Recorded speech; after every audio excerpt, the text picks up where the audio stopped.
She smiled like my mother, but wrote my name on a check for $50,000, and in that moment I knew I didn't belong in the family I called my own. I didn't hear the front door click or the soft murmur that usually filled our house before an argument. I only registered my father's hand gripping a piece of paper and his voice, low, stilted, forming a question that would split my life in two. The paper in his fingers was a check, my name spelled out in blue ink for an amount I had never held. My father's tan from the family's trip to Hawaii seemed to drain in front of me, leaving his skin a chalky gray that betrayed more than confusion. He asked who would write me a check for $50,000. He didn't ask if it was a mistake, he didn't ask if I'd stolen it. He knew somehow that this paper carried a secret they had hoped would never surface. For one breath, time held still. I thought of the week I'd spent in silence while my sister Alex soaked in the sun and my parents toasted her future, leaving me behind with a graduation cap and a football scholarship that meant nothing to them. I thought of the woman who had knocked on our door 2 mornings ago, a woman with my mother's cheekbones and our eyes. I thought of her smile when she pressed the check into my hands and told me to fill in the amount. And then I thought of the way she had flinched when I said my parents weren't home, as if she had come to see someone else entirely. Who was she? My father repeated, his voice rising. For the first time since I could remember, my response was not an apology but a truth that set the room on fire. The kitchen, normally the smell of coffee and my mother's floral dish soap, smelled like damp fear and leftover pineapples. I stood by the island, the check folded in my fist, while Alex lounged on a bar stool, her phone screen reflecting in her sunglasses, her tan lines still sharp from the week in Hawaii.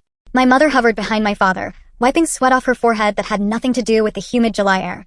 Who wrote you that check? My father demanded, and the veins in his neck pulsed with every syllable. A woman came by 2 days ago, I said, my voice steady despite the churn in my stomach. She said she was Mom's cousin from the UK. She wrote me a check because she felt bad that I got left behind. My words hung there like smoke. I felt my heartbeat in my fingertips clutching the paper. Alex let out a laugh that was more like a bark. Cousin? Mom doesn't have siblings. She crossed her arms and rolled her eyes. Besides, if someone gives you $50,000, you share. Her tone slid between entitlement and mockery.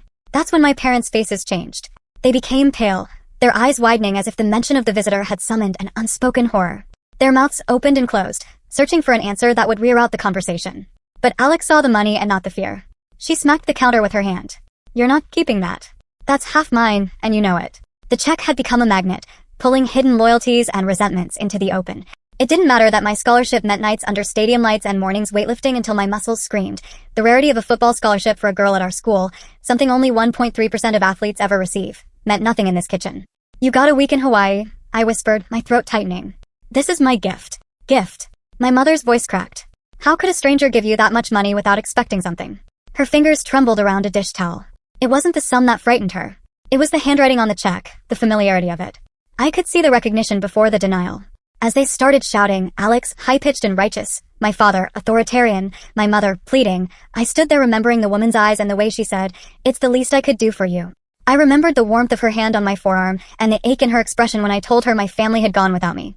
In that kitchen, with voices raised, I realized that check was not an accident. It was an opening to a story my parents had hidden so long that they had forgotten how to lie convincingly. For the first time in my life, I didn't back down. You can't take it, I said. And if you try to throw me out, I'll go. I'm 18. This is my life. My voice shook. I felt my palms dampen as my father's jaw clenched. For a second I thought he might slap me, but instead he looked at my mother and then at Alex. Fine, he said. If you won't do what's fair, you're not welcome here. The words hit harder than any physical blow. I walked upstairs on numb legs, my ears still full of their arguments. When I locked my bedroom door, I slid down against it, pressed my forehead to my knees, and let my body shake with silent sobs. I felt the cold metal of my doorknob under my fingertips and heard the muffled sound of Alex laughing downstairs.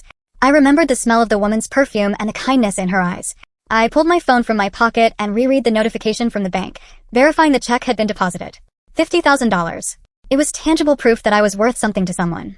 But as my parents' voices continued downstairs, I realized it was also a key to a truth I had never imagined. It hadn't always been this way, or maybe it had and I had been too young to recognize it. Growing up, the differences between Alex and me were chalked up to personality. We were twins in name and age, but beyond that, there were no similarities that my parents wanted to nurture. Alex was the golden child. She had been the one they dressed in matching outfits with Mom for family photos, the one they brought to Mom's book club to show off her piano recitals.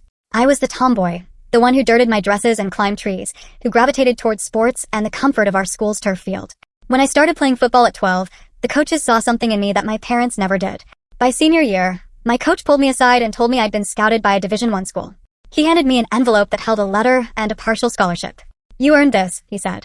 His voice held pride and a hint of disbelief, the same disbelief I felt when I read that I'd been one of the 1.3% to secure such a rare award. My parents' reaction? They nodded. My father said, At least you'll be out of the house soon. Alex rolled her eyes and asked if the scholarship meant she could have my car when I left. We were both graduating high school that weekend, but the focus had been on Alex's future, her acceptance to an Ivy League university, her plans to study pre-law, her friends who gushed over her Instagram posts of acceptance letters taped to her bedroom wall. No one talked about the countless hours I'd spent training, the injuries, the bruises, or the fact that I'd become the first girl in our district to get a football scholarship. At our graduation ceremony, we sat in alphabetical order, our last name placing us side by side. The principal called Alex's name first. She walked across the stage with a confident smile, her long hair swinging, my parents standing up to applaud as if she had climbed Mount Everest. When my name was called, I heard polite clapping, but my father was already sitting, texting on his phone. My mother was busy asking the woman next to her if she could send her the photos she'd taken of Alex. I looked out over the crowd and found my coach's face. He clapped and gave me a thumbs up. I forced a smile and crossed the stage, my heart heavy. The night after graduation, my parents took Alex to dinner with her friends. I ate leftovers on the couch and watched game highlights on my phone. When they returned, Alex had a bouquet of flowers and a new necklace. She draped herself across the living room armchair and announced that she'd decided she wanted to go to Hawaii with her friends as a graduation gift. My parents didn't hesitate. Of course, my mother said. A week in Maui for our star. I asked timidly if I would be going. My father looked at me as though he had forgotten I was there. It's her trip, he said, and for a moment I wanted to argue. But I knew the argument was lost before it began. That night, alone in my room, I cried into my pillow. I wasn't mourning the missed vacation. I was mourning the realization that my family celebrated Alex's achievements, no matter how small, and my own achievements might as well have been invisible. The literature on favoritism suggests that when parents repeatedly favor one child, it can leave the other feeling lonely and devalued. I didn't need a clinical article to know that. I felt it in my bones. Explains that favoritism often stems from parents finding a child's personality easier or less stressful to manage. In our family, Alex's personality aligned with my parents' expectations, academically inclined, social, obedient. Mine did not. There were small rebellions. I stopped trying to join them for dinner. I spent my evenings at the gym or with my teammates. I ate takeout in my room. The loneliness that comes from being the less favored child is well documented. Up to 40% of people report feeling chronically lonely when parental favoritism shapes family dynamics. I carried that loneliness like weight plates strapped to my chest during sprints. Sometimes, I imagined leaving as soon as I could, not looking back. Sometimes, I hoped that one day my parents would see me and feel pride. That hope eroded a little more when my parents booked the trip to Hawaii. The night before they left, my mother knocked on my door. I paused my game and looked up. She stood there with a list of chores. There's food in the fridge, she said. Water the plants. Don't invite anyone over. She didn't ask if I would be okay. She didn't hug me goodbye. She didn't say she would miss me. She handed me my father's credit card and told me, use this only for emergencies. Then she handed me a stack of mail. Sort these by date. I don't want a mess when I come back. When they left early the next morning, I watched from my bedroom window. Their suitcases rolled down the driveway. Alex laughed as my mother snapped a selfie of the three of them. None of them turned to wave. As the car pulled away, I whispered, have fun, to an empty room. For the first 2 days, I did what any teenager would do with a house to herself. I invited friends over, ate junk food, watched movies until 4 in the morning, and slept on the living room couch. The emptiness of the house felt like freedom. But by the third day, the silence weighed heavy. I missed the background noise of life I'd always taken for granted. I missed hearing my parents argue about who forgot to turn off the stove. I missed the casual cruelty of Alex's comments, because at least it meant someone was acknowledging my existence. On the morning of the 4th day, I was asleep on the couch, drool on the throw pillow, when I heard the doorbell. It was 8 a.m., far too early for my friends. My first instinct was to ignore it, but the bell kept ringing. I threw off the blanket, groggy, and shuffled to the front window. A woman stood on the porch, her back to me, her hair catching the sunlight. From behind, she looked like my mother. My heart leaped into my throat, imagining my parents had returned early. But then I noticed differences. This woman was taller, her hair had blonde highlights my mother would never entertain, and she carried herself with a nervous energy rather than my mother's confident gait. I cracked the door open and peered out. Can I help you? I asked. She turned, and my breath hitched. Her face was eerily similar to my mother's. Same cheekbones, same brown eyes. For a second, I wondered if I was hallucinating. Hello, she said, her accent soft, with a British lilt. I'm your mother's cousin. She smiled, and the lines around her eyes crinkled with warmth. I've been living in the UK for 20 years. I'm so sorry for showing up unannounced, but I wanted to see you and your sister. Confusion washed over me. My mother had always said she was an only child. I stood there, clutching the door. They're not here, I said bluntly. They went to Hawaii. I'm alone. I hadn't meant to sound pitiful, but the word came out heavy. Something flickered in the woman's eyes. Was it guilt? Oh, she murmured. So they went without you? I shrugged, trying to mask the hurt. They said it was a gift for Alex. Her expression tightened. Of course. May I come in? I came for you. Those words disarmed me. I stepped aside. She walked in, taking in the photos on the walls. Pictures of Alex at piano recitals, Alex in Halloween costumes, Alex on Santa's lap. There were a few of me, always in the background, always with smudged knees. She sat on the couch and patted the cushion next to her. "I'm sorry," she said, her voice barely above a whisper. "That must have hurt." I shrugged again because if I spoke, I knew I might cry. She reached into her purse and pulled out a checkbook. "I wanted to give you a graduation present," she said. "I asked your mother if I could come for your graduation, but she thought it might be complicated. So I came now." She placed the checkbook on the coffee table, took a pen from her bag, and looked at me. "Write down the amount you need." "Anything." My jaw dropped. I had never been offered money like that in my life. My parents occasionally transferred $20 into my account for school lunches. Here was a stranger, who looked like my mother, offering me an open check. "I can't," I said quickly. "I don't need anything." "Please," she insisted. "It's not for you to pay me back. It's something I want to do." I stared at the blank check. My hands shook. "I really can't decide an amount," I said. She nodded, as if she expected that, and wrote an amount herself. $50,000. She slid the check toward me. "Take it," she said. "Deposit it. Use it for school or an apartment, or whatever you need." My mind whirled. $50,000 was a life raft. It was tuition. It was rent. It was freedom. But I hesitated. "Why?"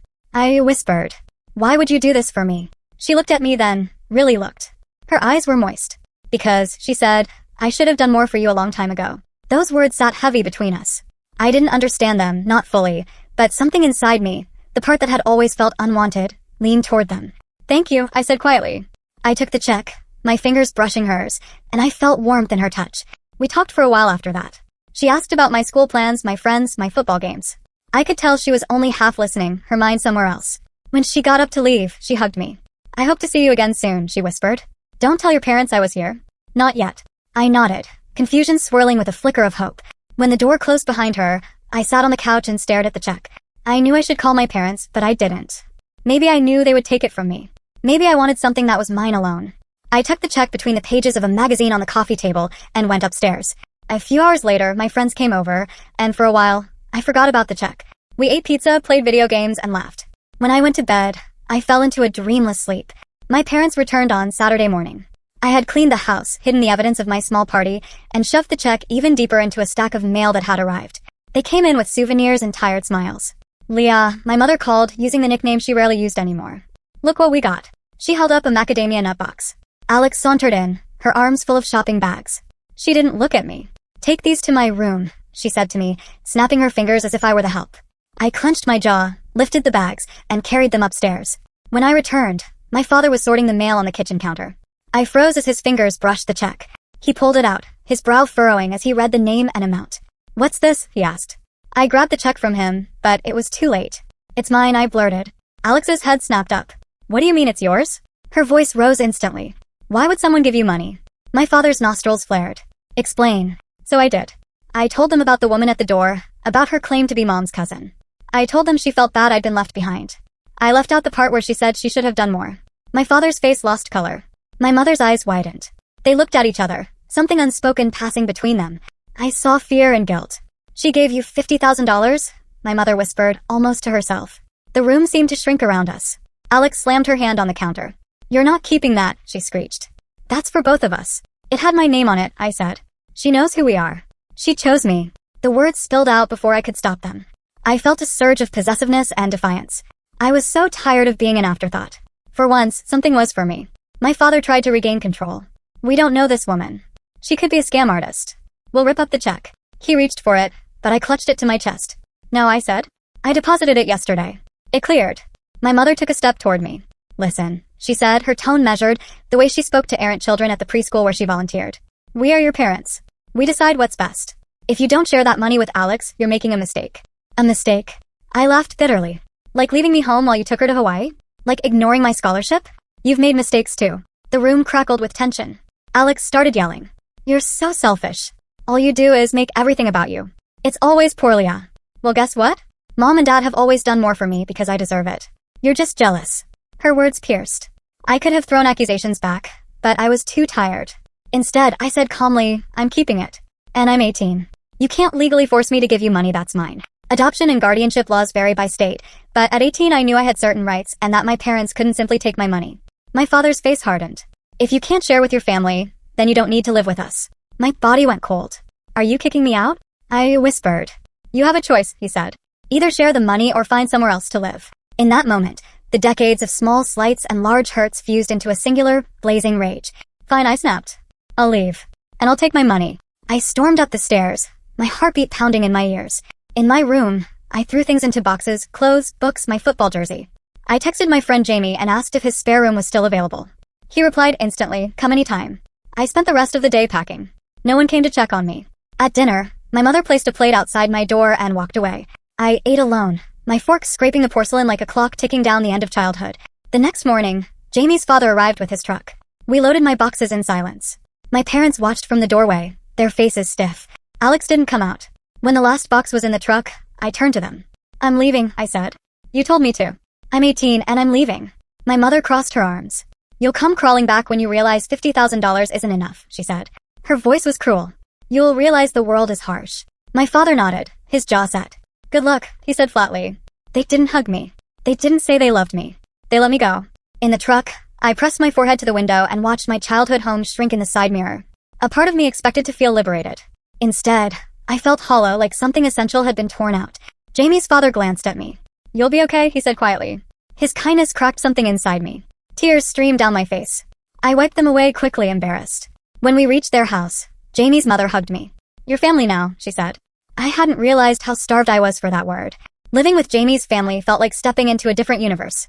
They ate dinner together every night, asked me about my day, teased each other affectionately. When his mother hugged Jamie for no reason, I felt a pang, a mix of envy and warmth.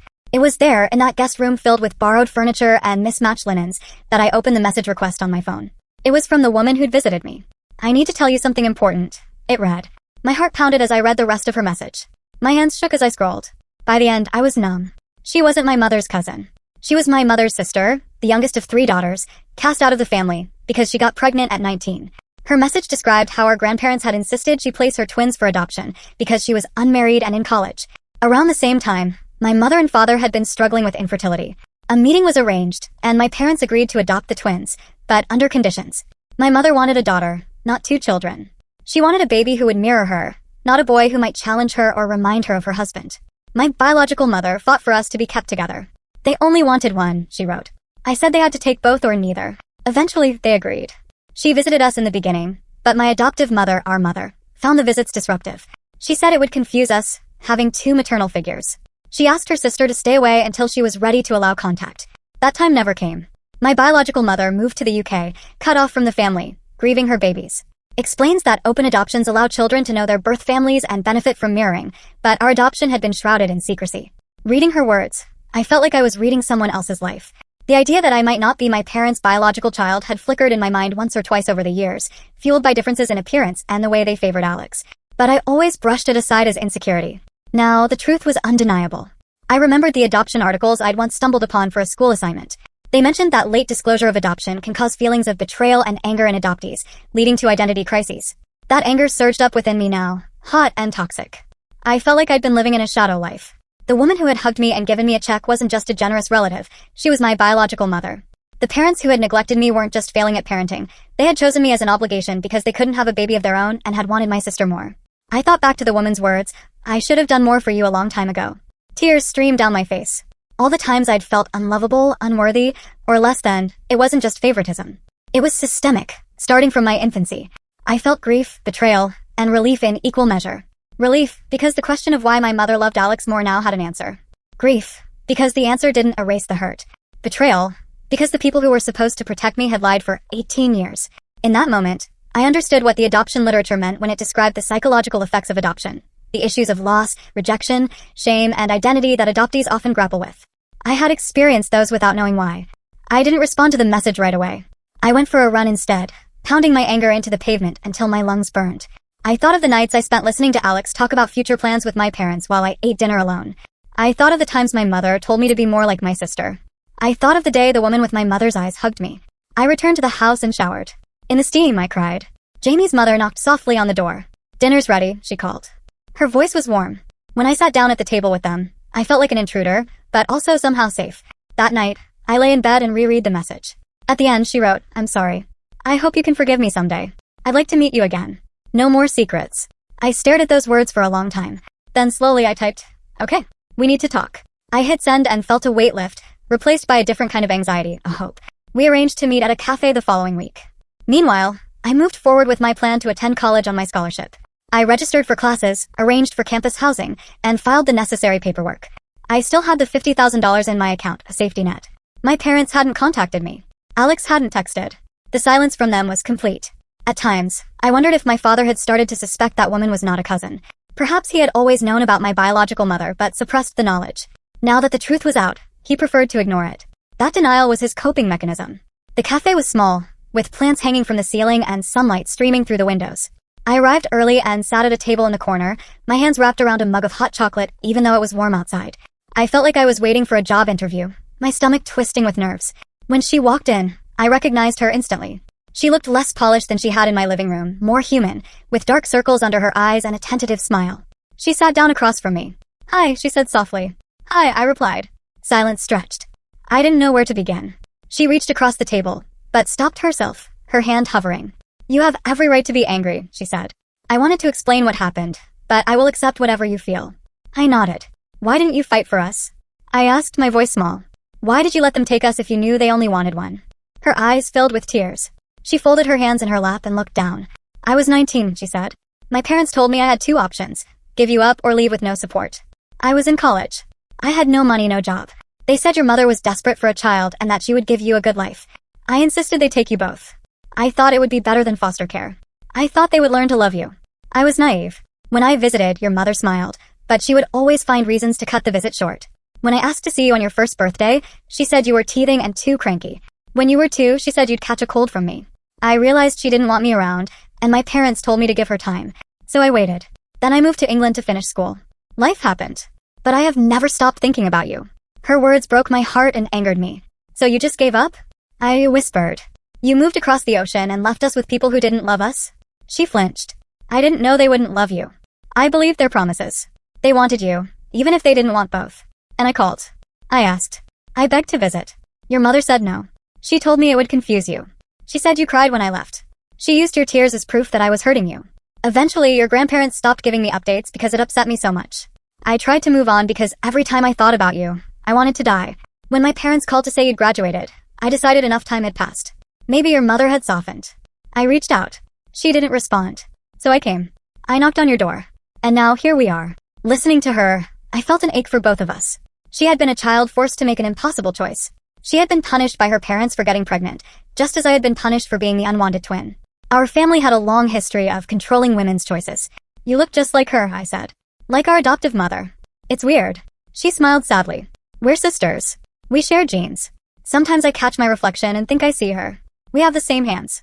It's complicated. She reached into her bag and pulled out a photo. It was a picture of her at 19, holding 2 newborns swaddled in pink blankets. Her cheeks were flushed, her hair sweaty, her smile radiant. The babies' faces were small and scrunched. One of them had her nose. The other had our mother's eyes. That's you, she said, pointing to the baby on the left. I held you for 15 minutes. That's all they gave me. I traced the edge of the photo. Tears blurred my vision. My life flashed through my mind. First steps, scraped knees, football games, lonely dinners. Moments where I longed for a mother's unconditional love. Why did they keep us being adopted a secret? I asked. I could have understood if they'd told me. Research shows that children who are told they're adopted early feel less betrayal than those who find out later. She sighed. Pride, perhaps. Shame. Your mother didn't want anyone to know she hadn't given birth. She wanted to pretend you were hers, wholly. She thought if she never told you, you would never question her love. That was wrong, and you suffered for it. We talked for hours. She told me about her life in London, her job as a graphic designer, the years she'd spent looking at other families and wondering about us. I told her about football, about my scholarship, about the way my parents had favored Alex. I told her about leaving home and about the check that had started it all. She apologized for not being there sooner. I apologized for lashing out. We cried. We laughed. We found points of connection. Our mutual love for spicy food, our tendency to bite our nails when stressed. She told me stories about my grandparents that painted them as loving in ways I'd never imagined. She said they'd been devastated when she'd been ostracized and that they had insisted she reconnect with us now that we were adults. We agreed to take things slowly, to build a relationship intentionally. We hugged before we left the cafe. Her hug felt like home. After meeting her, I felt lighter but also unsettled. My sense of identity had shifted. Who was I, if not the unwanted twin, the tomboy who never fit? I was a daughter twice over. I was an adoptee whose adoptive family had failed at love. I was an athlete with a rare scholarship. I was a young woman with $50,000 that represented both guilt and possibility. The 7 core issues of adoption: loss, rejection, guilt and shame, grief, identity, intimacy, and control, swirled through me. Loss of my biological mother, rejection by my adoptive mother, guilt that I'd taken all the money, grief for the family I'd never have, identity confusion, a fear of closeness, and a desperate need to control my future. Being aware of them didn't solve them, but it made me more compassionate toward myself. I still hadn't told Alex. Part of me felt she deserved the truth, but I didn't know how she'd react. Would she be devastated to learn she wasn't Mom's biological child? Would she cling to denial? Would she scream that I'd ruined her life? I decided it wasn't my place to tell her. Our biological mother planned to reach out to Alex too. She said she would wait until Alex returned to college so she wouldn't be in our parents' house. In the meantime, I focused on preparing for my own move to campus. Jamie's family had become my anchor. They supported me when I told them the truth. Jamie's mother cried with me. I always suspected something wasn't right in that house, she said. Children don't deserve that. She told me I could stay with them during breaks, that their home was my home. Their kindness helped soothe some of the hurt. I used part of the money to pay them a small amount for rent, but they refused most of it. I opened a savings account for the rest. I set up a budget. I decided to major in kinesiology, hoping to become a sports therapist. I filled my days with training and planning. I felt a renewed sense of control over my life. Occasionally, I heard from my parents. My father sent a terse text asking for my address so he could mail me my birth certificate and social security card. I replied with the P.O. box I'd set up at school. My mother sent a brief email. You always were ungrateful. I hope you're happy. I didn't respond. I knew from research that long-term effects of favoritism can include strained adult relationships and mental health issues such as anxiety and depression. I saw those patterns in myself. How quick I was to assume I wasn't wanted. How anxious I became when someone didn't reply to a text immediately. I decided to start therapy on campus. The counselor listened without judgment as I spilled my complicated family history. She validated my anger and grief. She told me that healing would take time. She suggested I join a support group for adoptees. I laughed at the thought at first, but after attending one session, I felt seen in a way I never had before. The other participants understood the duality of being grateful for being chosen and bitter at the conditions of that choice. Highlighted that adoptees who discover their adoption late often feel betrayal. Hearing others speak about it made me feel less alone. 3 months into my first semester, I received a letter in my mailbox with my father's handwriting on the front. My stomach flipped. I took it to my dorm room, sat on my bed, and held it for several minutes before opening it. Inside was a single sheet of paper. Leah, it read, I suppose I should tell you the truth. Your mother's sister came by because she wanted to see you. She's your birth mother. We adopted you and Alex because we couldn't conceive, and she insisted we take both. Your mother always favored Alex. I tried to be fair, but I failed. I'm sorry you felt unloved. I'm angry that she gave you that money because it's making you think you don't need us. But I suppose you don't. I hope your life is better without us. Dad. Reading it, I felt a mix of rage and pity. He admitted the truth but couched it in resentment. There was no acknowledgement of the harm they'd done. No true apology.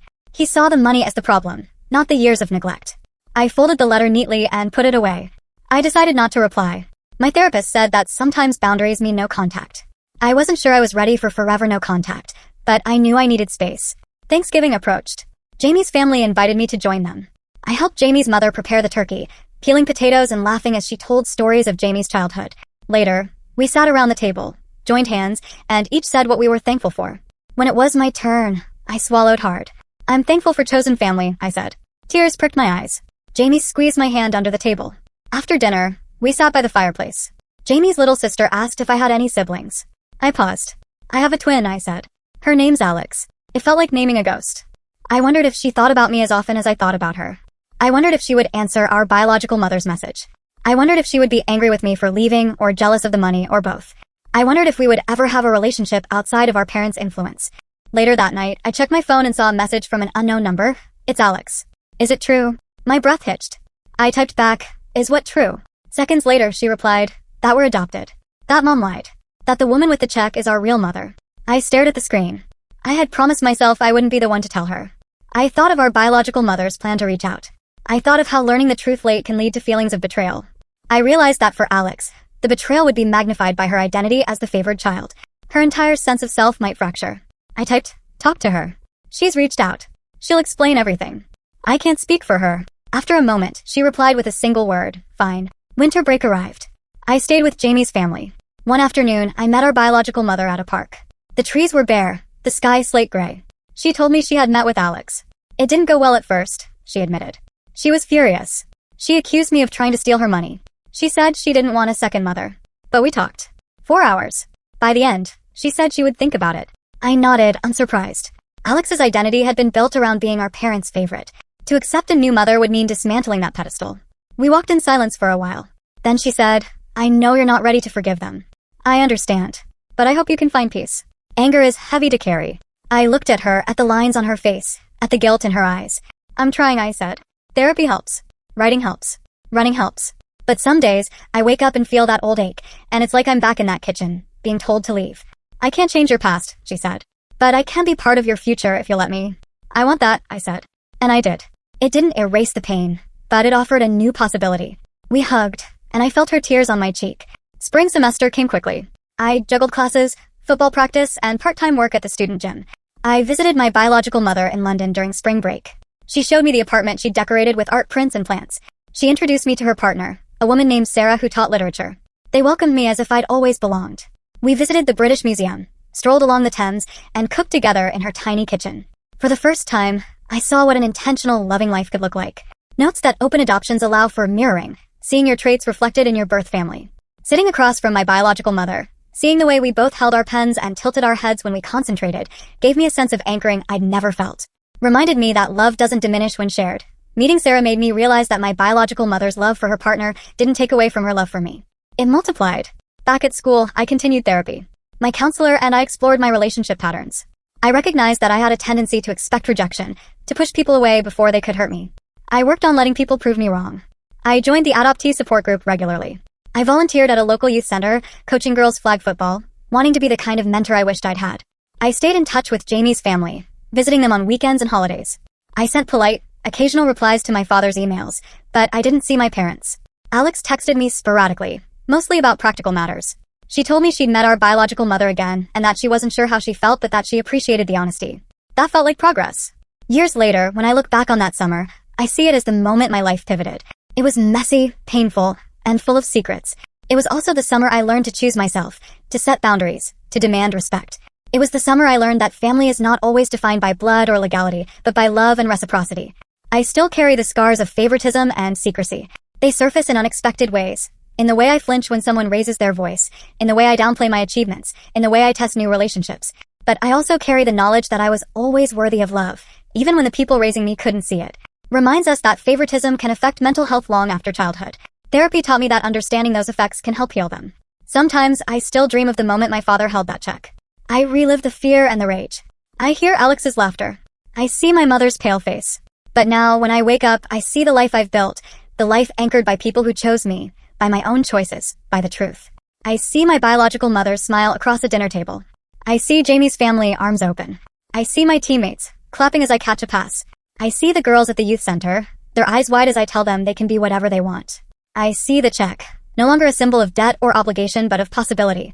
And I feel grateful, not for the pain, but for the growth that followed. The last time I saw my parents, years after that summer, it was at a grocery store. My mother pretended not to recognize me. My father nodded stiffly. Alex stood between them, her hands at her sides, her face neutral. I smiled at her. She smiled back, small and hesitant. It was enough. Our story will never be simple, but it is ours. And when I walk away from that aisle, I know that I am no longer the invisible twin, the unwanted daughter.